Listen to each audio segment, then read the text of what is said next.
Bapak Ibu hadirin hadirat jemaah sekalian yang dirahmati Allah, sebelum sama-sama kita membaca Hizib Hirjul Jausan, atau yang mungkin tidak bisa ikut membacanya, mengamininya, kita lanjutkan tentang penjelasan para ulama mengenai Hizib Hirjul Jausan ini. Baru nanti kita fokus membacanya dan diakhiri dengan doa. Bapak Ibu hadirin hadirat jemaah sekalian yang dirahmati Allah, saya ulangi sedikit berdasarkan apa yang diriwayatkan dari beliau Amirul Mukminin Sayyidina Ali karramallahu wajhah.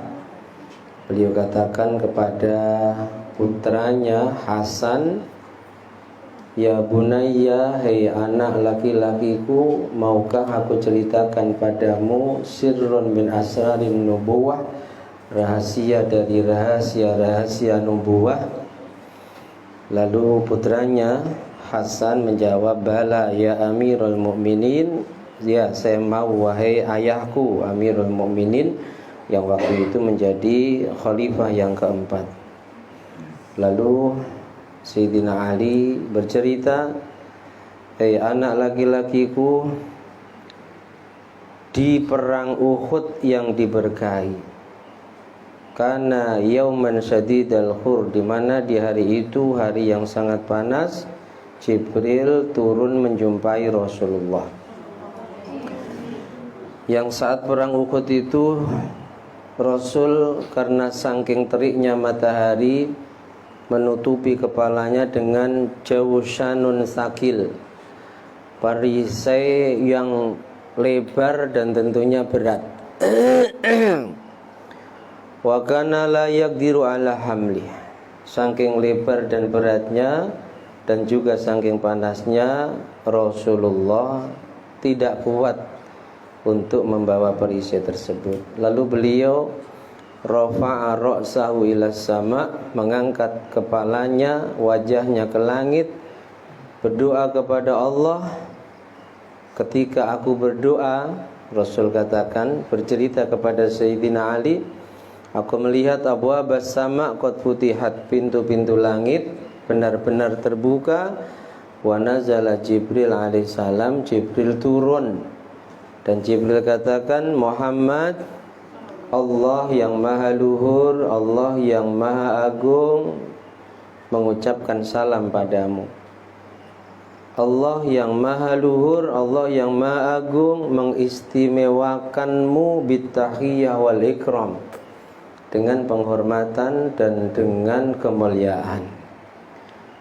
Lalu Jibril katakan, "Ikhla hadza doa, ambil doa yang agung ini ya Muhammad, ini adalah doa jausan."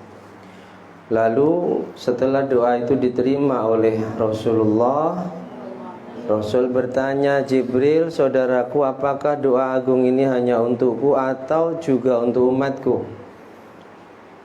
Lalu Jibril menjawab, "Hadza hadiyatun minallah." Doa ini hadiah dari Allah, laka wali ummatika ajmain, untukmu dan untuk umatmu semuanya. Lalu Rasul tanya, apa pahala membaca doa ini? Kemarin sudah kita sampaikan. Pertama, Jibril menjawab, "Ma ya'rifu ahadun illallah." Yang bawa kitab silakan disimak ya, halaman 9. Kalau bisa nyimak. Tak ada harokatnya. Ma ya'rifu ahadun illallah, Muhammad yang membaca doa ini tidak ada yang tahu pahalanya kecuali Allah. Muhammad man qara'ahu wa hamalahu, siapa yang membacanya dan membawanya, setelah dibaca dibawa, lalu dia keluar dari rumah di pagi hari atau di malam hari, waktu subuh, waktu isya, atau di waktu-waktu yang dia sukai, dia keluar rumah, maka Allah akan mengkhususkan dia banyak melakukan amal soleh. Orang yang ahli membaca doa ini itu banyak diberi pertolongan oleh Allah untuk melakukan banyak kesalehan. Wa ka'annama qara'at Taurah wal Injil waz Zabur wal Quran, dan pahalanya sama dengan membaca kitab Taurat, Injil, Zabur dan Quran. Tapi syaratnya al-qari' yakun muti'an lillah. Pembacanya harus orang yang taat pada Allah. Ada perintah sholat dikerjakan, ada perintah puasa dikerjakan, ada larangan minum khamr ditinggalkan. Mujtaniban sami'a jami'a syahwat, menjauhi perkara-perkara yang dilarang, syahwat, lazat. Fakultu ya Jibril, lalu aku tanya lagi, Jibril, kullu man qara'a hadha du'a alladhi yu'tihi Allah ta'ala hadha thawab, apakah pahala yang agung ini akan Allah berikan kepada siapapun yang membaca doa ini? Qala na'am, Jibril menjawab, iya, siapapun. Cuma itu tadi ya, Hizib Khirzul Jausan ini boleh dibaca sendiri kalau sudah mendapatkan ijazah dari ahlinya. Kalau belum mendapatkan ijazah dari ahlinya, dibaca saat bareng-bareng seperti ini, dipimpin oleh orang yang memang sudah mendapatkan ijazah dari ahlinya, boleh. Tapi kalau dibaca sendirian di rumah tidak boleh. Ada kisah itu disampaikan saat haulnya Syekh Mustafa. Syekh Mustafa ini gurunya guru saya, Lirboyo. Sekali lagi, di antara zikir aurat doa yang menjadi andalannya, dan doa jausan ini tidak sembarangan diberikan kepada santri, tapi khusus mereka yang sudah lulus sanawi. Itu redaksi teks jausan ini adalah dari Syekh Mahruz Ali. Syekh Mahruz Ali dari gurunya Syekh Mustafa Lasem. Syekh Mustafa Lasem itu keramat. Kemarin kita dapat cerita tambahan dari putranya Syekh Mustafa, Syekh Mahruz Ali, guru saya, Ki Haji Muhammad Andim Balahuddin. Syekh Mustafa itu di antara karomahnya ketika Allah beri sakit kepada beliau sehingga lumpuh tak bisa jalan. Ini khusus hari Jumat normal, khusus hari Jumat. Nanti kalau Jumat selesai kembali lumpuh lagi. Ini Syekh Mustafa. Dan ada kisah itu disampaikan waktu halnya Syekh Mustafa. Ada seorang pejabat tinggi di negara ini haji. Nah, saat haji itu tiba-tiba dijumpai oleh ulama dari Maroko. Tiba-tiba dijumpai seorang ulama dari Maroko. Lalu ulama Maroko itu menunjukkan entah di Masjidil Haram atau Masjid Nabawi itu ada kitab kecil diberikan kepadanya dan diperintahkan untuk dibaca tiap hari.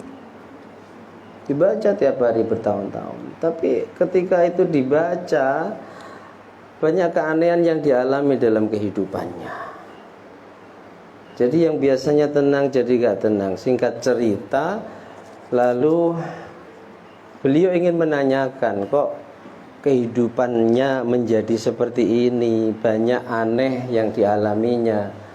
Lalu ditakdirkan oleh Allah minta nasihat kepada salah seorang kiai, salah seorang ulama yang ada di daerah Lasem, dan itu adalah dzurriyyahnya Syekh Mustafa.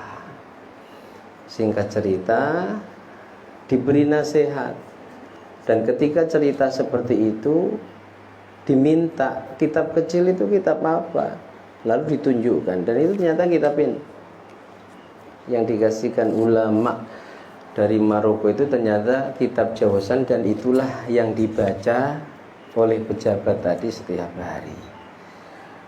Akhirnya diajak ziarah ke Syekh Mustafa, karena ada dzurriyyahnya Syekh Mustafa ini yang mukasyafah. Mukasyafah itu ketika seorang menjadi walinya Allah, tirai-tirai, hijab-hijab yang menutupi antara dunia nyata dan dunia gaib ini dibuka, sehingga mengetahui sesuatu yang tidak diketahui oleh orang awam.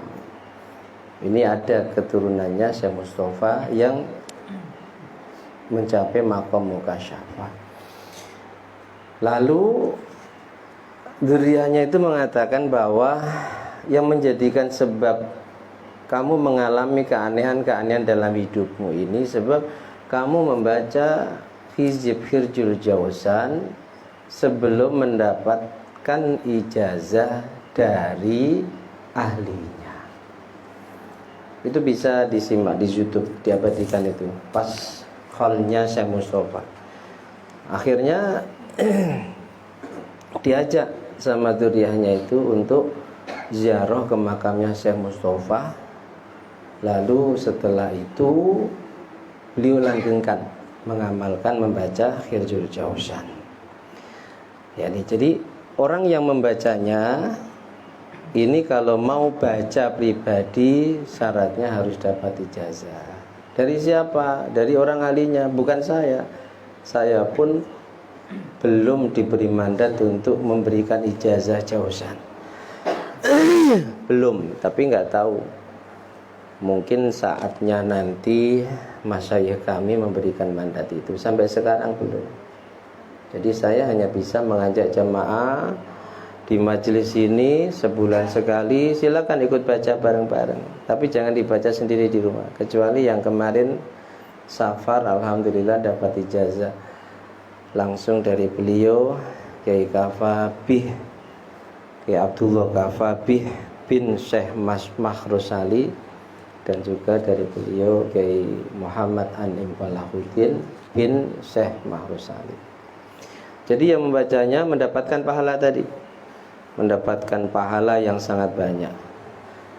Wa yu'tihi bikulli harfin, Jibril menambahkan keutamaan membaca hizib Jawzan itu, Allah akan memberikan pada pembacanya setiap huruf yang dia baca yaqra'u zaujataini minal huril in fil jannah.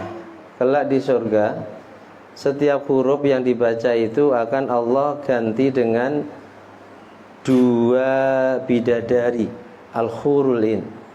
Setiap huruf, padahal hurufnya ini ratusan setiap huruf, tinggal mengalihkan saja, banyak istrinya nanti surga. Ziyadatan an wa'dihi. Fa idza faragha min du'aihi, dan ketika orang itu selesai membaca Hirjul Jawzan, banallahu lahu qasran fil jannah, Allah bangunkan untuknya kelak di akhirat istana di surga. Makanya jangan kecil hati. Jamaah mungkin hidupnya miskin, hartanya tak punya. Kita hidup bukan hanya di dunia saja. Depresi itu bukan hanya dilakukan oleh orang awam. Rasul itu pernah stres, Rasul itu pernah depresi, Rasul itu sampai pernah menyangka mungkin Allah membatalkan aku dijadikan nabi. Karena 6 bulan ini tak ada wahyu turun, Jibril yang biasanya hampir tiap hari menjumpainya juga tidak menjumpainya, Rasul yang biasanya mimpi-mimpi baik 6 bulan itu semua tak ada. Sementara musuh-musuhnya ini semakin menyerangnya luar biasa. Rasul juga pernah stres 6 bulan, merasa Allah meninggalkannya, merasa Allah benci padanya, merasa sepertinya Allah membatalkan aku ini jadi nabi. Itu juga pernah dialami oleh Rasul. Nah, ini sebab turunnya surah Ad-Duha itu. Nah, nanti lain waktu diceritakannya. Itu pesan yang luar biasa untuk kita yang mungkin depresi, galau. Rasul juga pernah sampai itu tadi, sepertinya Allah membatalkan aku jadi nabi. Kok permasalahan yang aku hadapi semakin luar biasa, terus Allah membiarkanku. Jibril yang biasanya turun membawa wahyu tak turun-turun, biasanya ada bisikan, biasanya ada mimpi, kok itu semua enggak ada. Depresi enggak? Sementara permasalahan yang dihadapi melawan musuh-musuhnya semakin besar. akhirnya turun wadduha. Nanti lain waktu. Jadi nggak usah kecil hati. Andaikan sampai kita mati Allah takdirkan kita miskin, kita ada kehidupan yang lebih lama setelah kita mati. Jangan jadi orang rugi, dunia fakir, dunia miskin, akhiratnya juga fakir, miskin. Nah, kita harus berusaha minimal kaya di akhirat. Mereka yang mungkin di dunia bosku, juraganku, hartanya jauh lebih banyak dibanding hartaku, jabatannya jauh lebih tinggi dibanding jabatanku, kelak di akhirat aku harus lebih darinya. Harus begitu ya. Jadi depresi biasa, menghadapi banyak masalah biasa, dimusuhi teman biasa, ditinggalkan Allah seolah-olah Allah ini membiarkan kita hidup sengsara, itu juga pernah dialami oleh Rasulullah. Nah, ini membaca Jausan, di antara keutamaannya siapa yang cerita? Rasulullah. Kepada siapa? Sayyidina Ali. Di antara keutamanya adalah satu huruf ini akan diganti dengan satu istana. Jadi satu huruf dua bidadari, kalau sudah selesai satu kali baca qasran fil jannah, istana di surga. Alhamdulillah. Tidak sampai di situ. Yu'tihillahu mithlahu thawabi arba'atin minal anbiya. Allah akan berikan kepadanya, orang yang membaca Jausan ini, pahalanya 4 nabi yang utama. Nabi Ibrahim, Nabi Musa, Nabi Isa, wa anta ya Muhammad, kata Jibril, dan engkau ya Muhammad. Membacanya sampai selesai. Membacanya sampai selesai, itu akan diberi pahala seperti pahalanya 4 nabi. Nabi hebat-hebat, bukan nabi kacangan, bukan nabi biasa. Apa ada nabi kacangan? Ya artinya dari sekian nabi itu ada nabi istimewa. Ibrahim, Musa, Isa, dan Rasulullah. Makanya usahakan, mudah-mudahan nanti bisa diberi ridho untuk menijazahkan, biar enggak harus kelir boyo ya. Qala ya akhi. Tapi kalau untuk santri, kalau kemarin kita dengarkan ijazah untuk orang awam ya enak. Baca kalau bisa habis duha, enggak bisa seminggu sekali. Kalau enggak bisa pokoknya kapan bisa baca. Kalau ijazah yang kami terima tidak. Pokoknya minimal 40 hari pertama setelah menerima ijazah, 40 hari pertama minimal itu harus dibaca setelah sholat duha 1 majelis. Untuk santri itu. Dan itu telah kita lewati bertahun-tahun malah, tidak pernah kita tinggalkan. Di Batam saja jarang-jarang baca.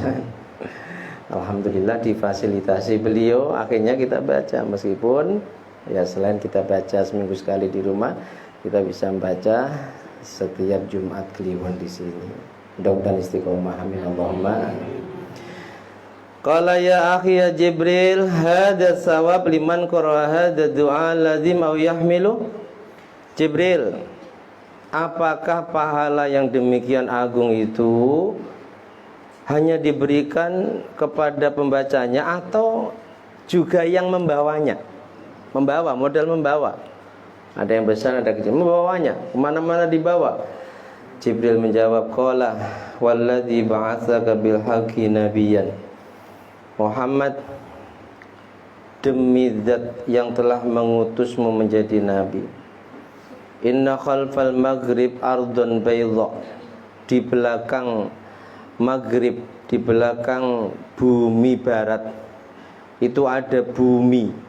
Buminya tidak seperti bumi yang engkau tempati ini, tapi ardun bayda, bumi yang berwarna putih. Di bumi itu khalqun min khalqillah, ada makhluknya Allah.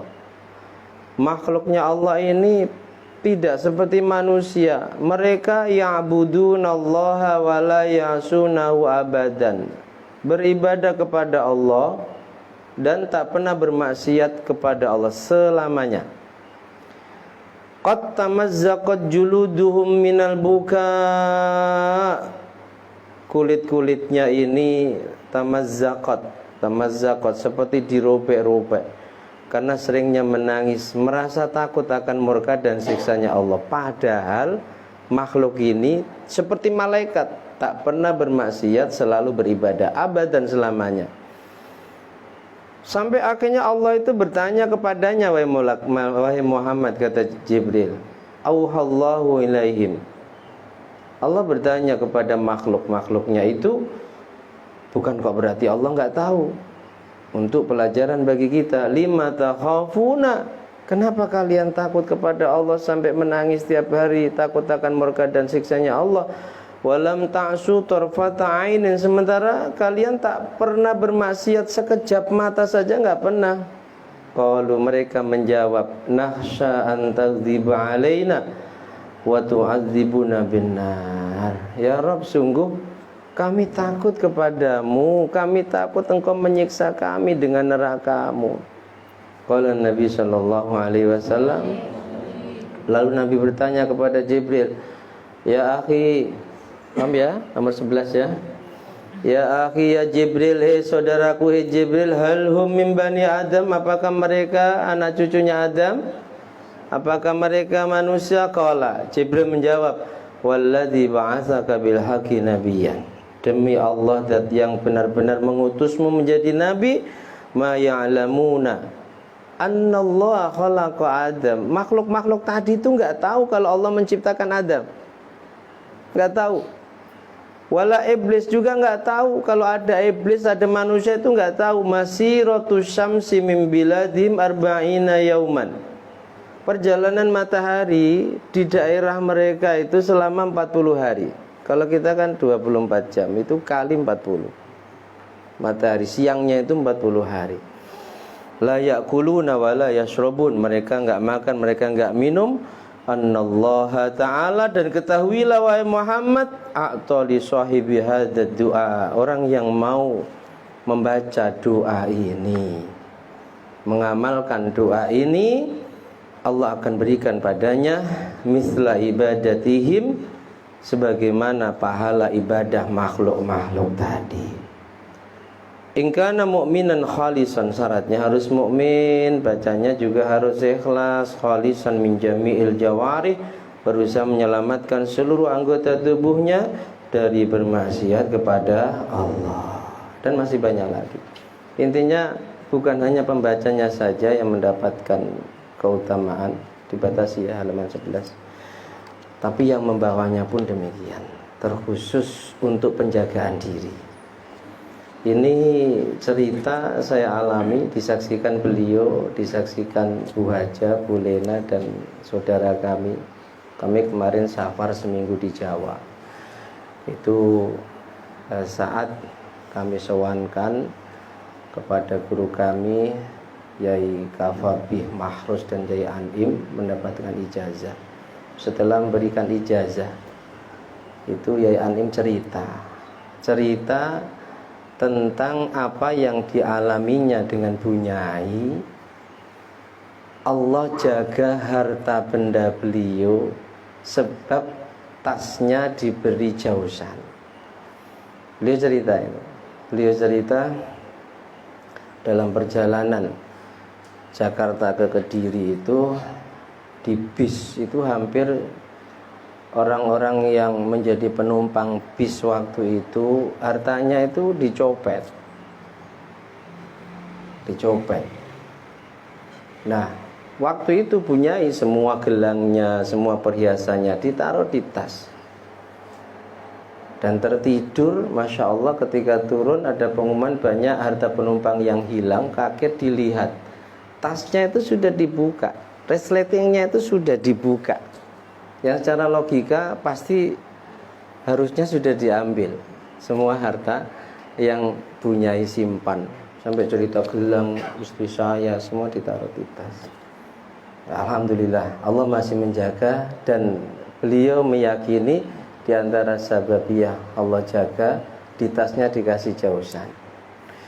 Dari Kediri kami melakukan perjalanan ke Jawa Tengah ke Gusbaha dan seterusnya. Malam nginap di tempat kami, pagi kita lanjutkan perjalanan di Kudus ya Pak Haji. Ini cerita yang mudah-mudahan bisa diambil manfaatnya. Jadi setelah dapat cerita itu di Kudus, setelah nyambangi putri kami di pondok, kami melanjutkan ziarah ke makamnya Habib Ja'far. Karena minyak habis, mampir isi bensin. Karena lama akhirnya beliau turun ke toilet dan nyalain. Saya pun turun, tapi saya nggak ke toilet. Saya bawa tas, HP saya di tas, dompet saya di tas, semuanya yang saya punya ya saya kasih di tas. Saya karena nggak ingin hajat ya duduk di musola itu, di luar itu di serambi musola, tasnya saya bawa. Ketika sudah minyak terisi melanjutkan perjalanan, saya lupa tas, masuk mobil. Lanjutkan perjalanan ziarah ke Habib Ja'far. Lalu sarapan.